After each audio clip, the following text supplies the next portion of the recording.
Bonjour à vous, voici la suite des cartes de l'oracle des miroirs. Voici la carte numéro 4, l'enfant. Elle évoque l'innocence, la nouveauté et le potentiel. Elle annonce un nouveau départ ou une idée qui grandit doucement. Elle invite à ce que votre consultant reste curieux, spontané et ouvert en fonction de ce qu'il vit ou peut vivre. Et elle peut indiquer quelque chose de beau qui est en train de naître dans la vie de celui ou celle qui est devant vous. Passons la carte numéro 5, intitulée « La parole ». Elle représente avant tout la communication et la vérité, ainsi que d'autres sens comme par exemple s'exprimer avec sincérité, écouter les autres ou évoluer. Ou bien de dire ce que ressent votre consultant avec douceur et clarté en fonction de là ou les situations vécues.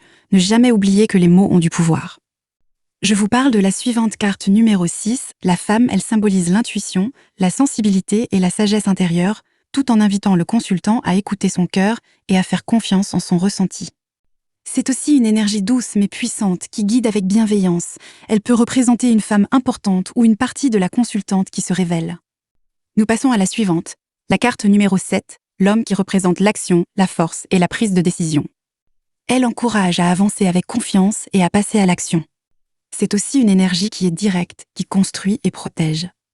Elle peut symboliser un homme important dans la vie du consultant, ou sa propre capacité à agir avec assurance. Tout dépendra de sa question, bien sûr.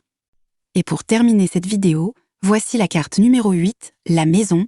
Elle symbolise le foyer, la sécurité et les racines. Elle parle de stabilité, de confort. Mais elle a un rappel aussi que ton consultant ou ta consultante se recentre sur l'essentiel et de construire quelque chose de solide dans sa vie. Cette vidéo est terminée. Merci de mettre un pouce pour que je puisse évoluer. N'oubliez pas à vous abonner et je vous répondrai en commentaire si vous avez des questions. À bientôt pour la suite des cartes de l'oracle des miroirs.